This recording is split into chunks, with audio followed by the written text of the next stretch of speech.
Bienvenidos y bienvenidas a Anatomía de un Libro. Soy Lisbeth Alvarado, jefa del Fondo Editorial Cayetano, y hoy vamos a tener una conversación muy especial con dos estudiantes.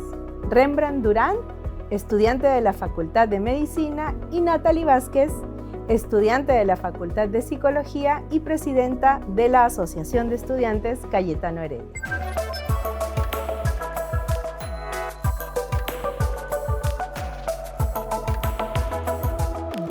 Bienvenidos Rembrandt y Natalie, un gusto tenerlos esta tarde con nosotros. Muchísimas gracias por la invitación. Sí, igualmente, muchas gracias. Yo estoy súper emocionada además porque quería conversar hace tiempo con ustedes porque me parecen dos personas que están representando a la universidad de diversas maneras y creo que es importante dar a conocer el trabajo que están realizando. Pero quiero empezar con una pregunta porque yo no puedo dejar de hablar de libros. Entonces quiero preguntarles cuál fue el primer libro que leyeron en algún momento de su vida y que los ha impactado, que les ha encantado y que hasta ahora lo recuerdan. Rembrandt. Bueno, algo que resalto bastante de mi colegio es que siempre promovieron la lectura, ¿no? Recuerdo que era algo de cada 2 meses leíamos un libro, que inicialmente era un libro corto, ¿no? De la editorial Alfaguara, esa línea celeste que tiene, Colmillo Blanco, de repente, en esos libros un poco clásicos. Pero un libro al cual le presté muchísima importancia, creo yo, fue ya estando por ingresar a la universidad, que fue Homo Deus, de Yuval Noah Harari, quien es un historiador, en el cual ahí detalla aspectos políticamente incorrectos en muchos casos, porque vivimos en un país, en una cultura, me atrevería a decir tal vez universal, en el que se te indica no hablar jamás sobre política y religión porque hay peleas, hay disputas, pierdes amistades, pero creo que no, creo que la literatura te ayuda, además de abrir tu mente, de poder cuestionarte muchísimas cosas, entonces creo que de ahí nació gran parte de mi inspiración con ese tipo de autores. Y además es un gran libro, déjame decirte, creo que lo tendremos que recomendar a las personas que nos están viendo en este momento.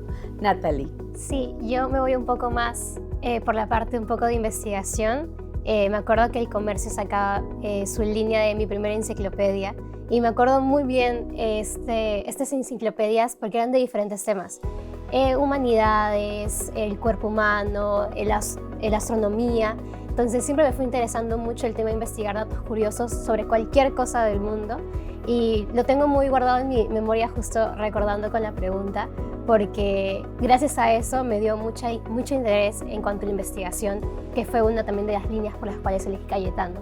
Entonces creo que todo nació cuando leí mi primera enciclopedia. Es muy importante, creo yo, que cuando uno lee un texto le despierta algún tipo de sentimientos, ¿no? Tú decías que ya lo habías leído un poco más grande, sí. no tan pequeño, pero podríamos decir que esta lectura te incentivó a estudiar medicina o ya estabas estudiando medicina y dijiste estoy en el camino correcto. No, yo creo que lo que me llevó para el campo de las ciencias, de la medicina como tal, porque inicialmente yo estaba en el colegio, todos apostaban que iba a ser abogado, incluso yo ya estaba averiguando la preuniversitaria para poder estudiar lingüística, recuerdo.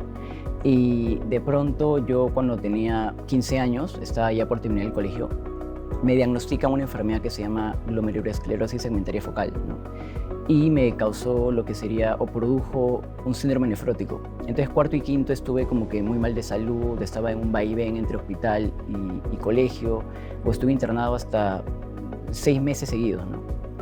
Y ahí me hizo poder valorar muchísimo el trabajo de los doctores, ¿no? El trabajo de la ciencia. Y yo sentía muchísima admiración porque yo estoy en colegios religiosos. Y las preguntas que yo les hacía y las respuestas que obtenía eran muy sesgadas, no llenaban mi curiosidad, ¿no? Y cuando yo preguntaba cosas a los doctores o al personal médico en general que había, las respuestas eran bastante cortas pero precisas, que llenaban mi curiosidad de manera absoluta. Entonces dije, no, sabes que yo sí, al inicio me costó bastante porque pasaron un par de años hasta que yo ingresé a la universidad. Pero dije, bueno, es mi vocación, es lo que yo quiero hacer. Y sobre todo cuando veía a los doctores, cuando veía a la gente de ciencia, porque me interesaba muchísimo estar en colegios religiosos, ver debates en internet. Entonces yo veía y decía, wow, quiero ser como ellos, ¿no? Y decidí entrar a la Pre Cayetano. Y ahí justo conocí al doctor Hugo Flores, que en ese entonces era jefe del director centro de la preuniversitario y maravilloso. Por poco me voy a biología por él, pero por ejemplo aquí en el Perú no se hace mucha investigación o desarrollo de biología evolutiva en comparación con el estudio de primates, ¿no? Sí hay un área de neurobiología aquí, pero creo que más que todo estudio de patologías, ¿no? Como Alzheimer, con PC cebra, el doctor Edward Málaga, que lo estudia, pero no era tanta mi vocación por ese lado, ¿no? Entonces yo dije, no, quiero estudiar el cerebro, quiero ver cómo funciona el cerebro como tal, ¿no? Cómo funciona a través de diversas imágenes, ¿no? Como tomografía, resonancia magnética, es algo que definitivamente se logra. Y cuando empecé a rotar, que al inicio fue complicado, porque justo yo estaba iniciando y entró pandemia, ¿no? Entonces era virtualidad, ¿no? Yo dije, entraba una de las razones principales, ya no hay tanta inspiración, tal vez un poco de ilusión, era entrar a un hospital con mi bata, ¿no? Y ser yo la divinidad del hospital. Y cuando recién vi lo que era, ¿no? Recién experimenté lo que era estar en un hospital y ver niños que te dicen, oye, de grande quiero ser como tú, te dice, wow, eso es absolutamente interesante. Y además, gran parte de las preguntas que yo he tenido a lo largo de mi vida, siempre me ha gustado guardarlas, ¿no? Porque siempre pienso, oye, Rembrandt a lo mejor ahorita puede responder fácilmente muchísimas cosas porque se dedicó a investigar, pero a lo mejor Rembrandt de 10 años, de 12 años no podría. Y durante pandemia aproveché en hacer algunos voluntariados de divulgación científica en niños, por ejemplo, en escolares. Y yo decía, estas preguntas que hacen son muy interesantes, porque para eso mi mamá y mi hermana son profesores de educación inicial.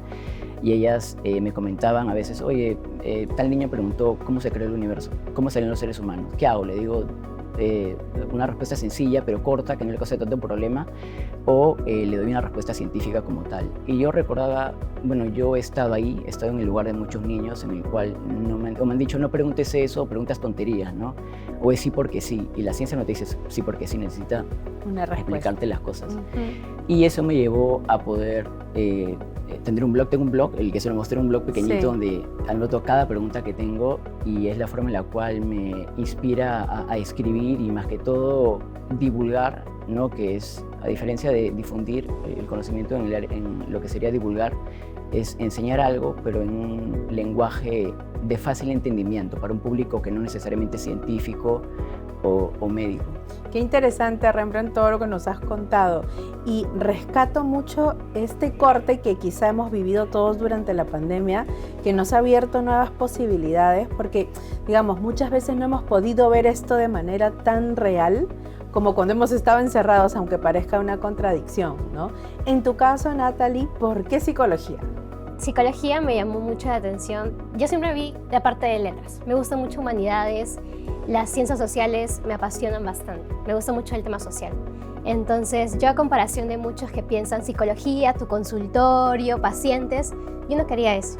Entonces, justo la Cayetano tiene una rama que es social comunitaria y yo estoy ahí. Porque me gusta mucho ver el tema de salud mental, pero también tomar en cuenta que hay factores sociales que afectan mucho a la salud mental. Y justo escribí sobre eso para Voz Universitaria, como sin la justicia social no puede haber salud mental, porque me gusta unificar esos dos mundos, ¿no? Salud mental, una parte más del ser humano, ¿no? Y algo social que es de colectivo. Entonces me llamó mucho el tema cuando investigué que había una rama de psicología que hablaba más sobre el tema social. A partir de ello me he interesado por muchas luchas sociales que hay actualmente, como las mujeres, también de la clase trabajadora. Me gusta mucho leer sobre ello y es algo que me llamó mucho, ¿no? Poder trabajar con poblaciones vulnerables, que es un poco donde yo estoy orientándome como a largo plazo. Entonces siempre busqué la forma de unificar estas dos ramas que me gustan mucho, como salud mental, empatía, que siempre he tenido que escuchar, y las causas sociales, que también estoy bastante metida en eso. Y ahora que lo dices, sí, efectivamente ustedes dos han sido dos de los estudiantes que han escrito para la Voz Universitaria, pero ya vienen con cierto recorrido y cierta experiencia a nivel de escritura y a nivel de argumentación. En tu caso, Natalie, ¿cómo es que te aproximaste a esta práctica de lectoescritura al iniciar la universidad? Sí, justo un poco antes, cuando estaba en el colegio, me interesé mucho a escribir. Me gusta escribir ciencia ficción, ¿no? Un poco que no está muy relacionado con lo que ahorita hago, pero me gustaba mucho escribir ciencia ficción. Dejé eso por pandemia, me metí a organizaciones juveniles que hablaban sobre igualdad de género, ambiente, entre otras cosas. Llego a la universidad y en el 2021 justo me sale una como página de debate, ¿no? La sociedad de debate en la que estoy ahorita, soy miembro actual ya 3 años. Entonces me interesé mucho en ello porque a comparación de otros formatos que hacen debate en general, el formato que ahorita actualmente realizo es un formato donde tengo que investigar un montón. Ahí es donde tuve que leer, y sigo leyendo, un montón de cosas de actualidad, ¿no? Temas geopolíticos, economía. Entonces, en el 2021 fue donde empecé a visualizar un poco más el hecho de juntar un poco mi carrera como psicología y la argumentación, la lectura, que lo había dejado cuando estaba adolescente, ¿no? 15 años lo dejé. Lo volví a retomar en la universidad gracias a los cursos que hay de comunicación y redacción que es en UFBI, y luego ya cuando ingresé a la sociedad debates, donde también impulsé muchísimo más esta práctica. Y tú, Rembrandt, ¿cómo ha sido? O sea, tú nos has contado ya, y cuando hemos hablado antes, hemos conversado de tu agrado y de tu amor por los libros y por escribir, pero ¿cómo fue llegar a la universidad y además encontrarse con un contexto no literario necesariamente, sino académico y científico? ¿Hubo un choque? Al inicio sí, porque de frente uno ingresa y los cursos generales enseñan cálculo, biología, química, y yo dije, bueno, ¿dónde está, no sé, un Vargas Llosa? No los volví a leer. Pero recuerdo que justo como mencionó, entre los cursos que tomábamos de comunicación y redacción, no puedo dejar de reconocer a mi profesora Mairene Berru y el profesor José Abanto, ¿no? Quienes fueron mis profesores, y ahí recuerdo que justo visitamos la Casa de la Literatura, y yo tenía mi profesora que siempre hablaba de libros, siempre recuerdo que el día que tuvimos debate me fascinó, lo que tuve un poco presumido, pero la nota más alta, porque disfruté eso. Yo no tengo nada de veganismo, ni siquiera estaba instruido en ese tema, ni es mi tema de interés, pero disfruté muchísimo ello y dije, bueno, si ingreso a una facultad de medicina, si no soy Cayetano, no voy a volver a debatir jamás. Y no, creo que no fue por ese lado. Y justo recuerdo que a mi profesora yo siempre le prometía, casi juraba, voy a escribir un libro estando aquí en la universidad. Y casualmente casi me la cruzo, siempre. Me la cruzo en un centro comercial, por ahí, y le he dicho, no, sí, planeo escribir un libro, siempre he estado pronto. Pero es complicado. Es complicado, sobre todo cuando se escribe un libro sobre ciencia o que tenga un fundamento científico, ¿no? Es algo complejo por ese lado. Y justo también como ella mencionaba, cuando me comunicaron el escribir para el comercio, recuerdo que me llegó un correo de rector. Yo dije, wow, me pasaron una beca de repente. Y me llegó un correo en el cual él me comentaba que del diario El Comercio lo habían solicitado que pueda escoger alumnos, ¿no? Destacados con unas posiciones que deban comentar algo respecto a temas en general. Y dije, bueno, muchísimas gracias por tomarme en cuenta, voy a ver más o menos qué línea toma, ¿no? ese espacio que era Voz Universitaria. Y yo veo, y como aún no había escrito nada de Cayetano, si no me equivoco, había escrito otras universidades de negocios, un poco más de universidades de letras, ¿no? Y decía, están escribiendo sobre política. Y no es que no me guste la política, yo tengo una ideología política bien estructurada y la debato con frecuencia.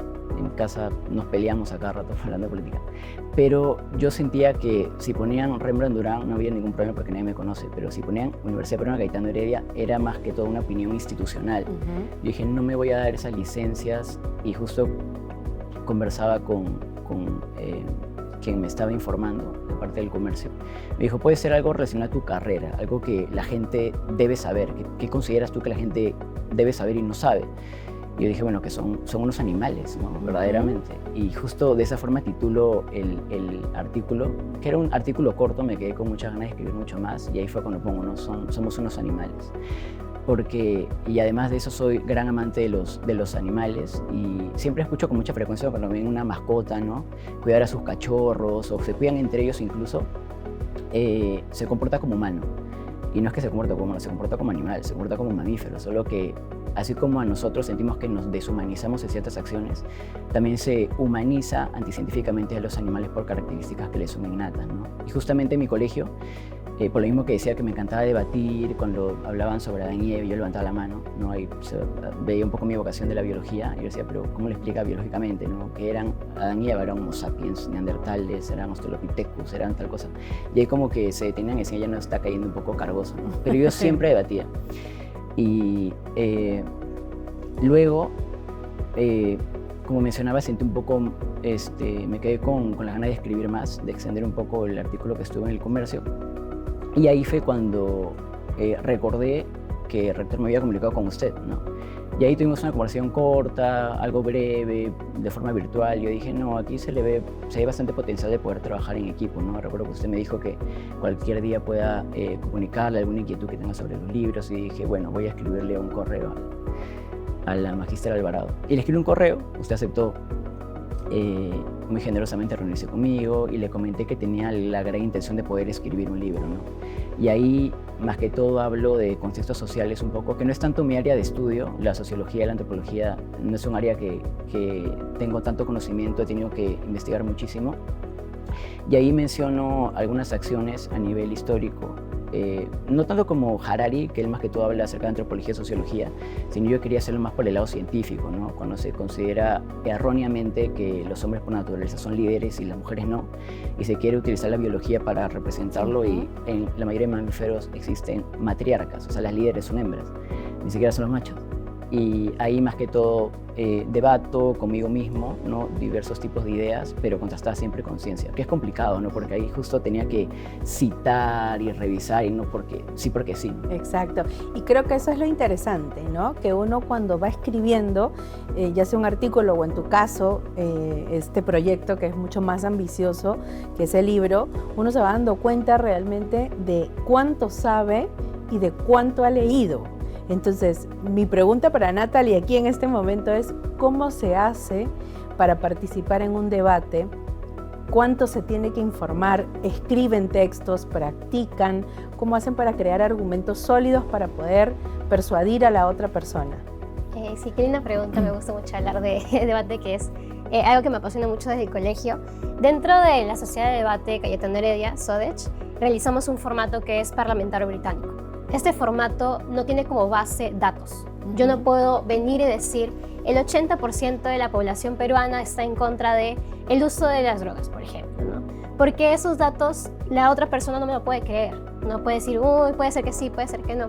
Entonces lo que hacemos dentro de la sociedad, y vamos un poco entrenando, es investigando todos los días, investigar algo de periódicos, ¿no? Nuestros entrenadores, que es Diego Cabrera y Felipe Centeno, siempre nos preguntan antes del entrenamiento, ok, ¿qué han leído el día esta semana? ¿No? Entonces, yo actualmente estoy interesada mucho en la geopolítica, leo muchísimo sobre lo que pasa en Europa, Medio Oriente, y es un poco lo que hacemos dentro de la Sociedad de Debate. Es leer investigaciones, leer lo que está pasando, para luego trabajar argumentos. Pero como es un formato que es impromptu, es decir, nos dan 15 minutos antes de los debates para saber nuestra posición y el tema, entonces es así de rápido. Tenemos que, lo que hemos conocido, por ejemplo, hubo una moción que me gustó mucho porque justo yo leí sobre ese tema, de Somalilandia, que es un estado que está como independizándose, quiere independizarse de Somalia. Entonces justo salió un debate de eso. Y si tú tienes el conocimiento previo, es muy rápido, porque sabes, por ejemplo, cuáles son los incentivos del gobierno de Somalilandia para independizarse, qué actores están involucrados en el tema. Entonces se te sale más rápido esta argumentación. Practicamos mucho el tema de investigar y cómo lo aplicamos dentro del debate. No necesariamente son cifras como mencioné, sino, por ejemplo, actores relevantes. No sé, en el tema de Rusia y Ucrania, ¿no? ¿Qué actores están ahí? Putin, entre otros líderes, cuáles son sus incentivos, cuáles son las características del país. Entonces, para debatir, sí es leer todo de la actualidad. No solamente cosas geopolíticas, que un poco yo estaba interesada ahí, sino también economía, filosofía. Son temas que, psicología, yo nunca voy a ver economía, pero tengo que saber, por ejemplo, sobre el Banco Central, lo que está ahorita, el tema de la dolarización, todos esos temas que no corresponden a mi carrera, pero tengo que para poder entender algo de las emociones, porque sí son muy frecuentes emociones económicas, y la mayoría del circuito peruano pierde nociones económicas. El tiempo es muy cruel y muy duro y se agota muy rápido. Entonces, para cerrar el programa me gustaría hacerles una pregunta muy puntual.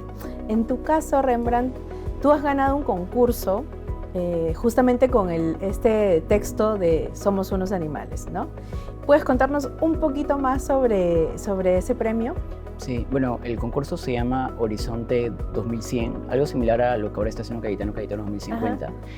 Y ahí te pedían obras científicas, no tan extensas, algo largas, creo que era entre 65 y 80 páginas, pero en realidad a veces es complejo, ¿no? Porque uno dice un libro extenso es mucho más complicado que un libro corto, pero a veces tener tantas ideas en mente y plasmarlas hasta en una hoja a mí se me hace casi imposible. Por eso es que con el comercio sufrí muchísimo. Porque no te deja tiempo para citar, para expresar algo tan complicado como el comportamiento humano únicamente con unas pocas páginas. Y yo dije, bueno, voy a hacerla, y sobre todo ahí especificaban que sea un poco de ciencia ficción, pero que no se aleje un 80% de lo que sería el conocimiento científico. Y eso lo promovió la Agencia Rusa Internacional de Estudios Científicos y del Futuro. Dije, me llama la atención, voy a postular, ¿no? Total, no tengo nada que hacer. Y sinceramente fue por eso, ¿no? Yo no pensé que iba a clasificarlo, incluso a ganar. Entonces, yo como había leído justamente a Harari y tenía pensado extender lo que era el texto de Somos unos animales, y ahí explicaba, bueno, a rasgos generales, que por ejemplo, a nivel educativo, lo que enseñan en la biología respecto a la evolución es que sí, evolucionamos, pero de los pies hasta el cuello, ¿no? Y el cerebro, ¿qué pasa? Se quedó así exactamente tal cual. ¿Cuál fue el salto que dio el Neandertal al Sapiens? Porque si del Neandertal sale el Sapiens o se mezcló, es una especie de mix por ahí, y de eso habló el Premio Nobel de Medicina y Fisiología 2 años anteriores. Entonces dije, bueno, voy a hablar de un personaje que se llame Homo Stupidus, ¿no? Porque como se habla de evolución, dije, voy a hablar de involución, porque con mucha frecuencia se pregunta eso, ¿no? El hombre puede involucionar, así como evoluciona. Y hay algunos artículos de dudosa reputación que veo, ¿no? Que sí, que el ser humano le va a salir una joroba, que se le va a salir un sexto dedo en la mano por el uso del celular. Y ahí más o menos explicaba claro, que se llama reduccionismo biológico en el campo científico, ¿no? En las ciencias sociales más lo llaman como cientificismo o biologicismo, ¿no? Que es meramente dedicarse a la ciencia como tal, biología, y dejar de lado las humanidades como si no tuvieran nada que ver, o como si no influenciara la cultura, ¿no? La política o la religión, que influye grandemente a grandes rasgos. Y entonces ahí describía a un personaje el cual se había despojado totalmente a nivel evolutivo de las emociones. Era un ser sin ningún tipo de emoción. Y ahí se justificaba absolutamente cualquier tipo de acción negativa, ¿no? Como agresiones y sin fin. Y eso finalmente lo llevó a lo que sería su extinción, ¿no?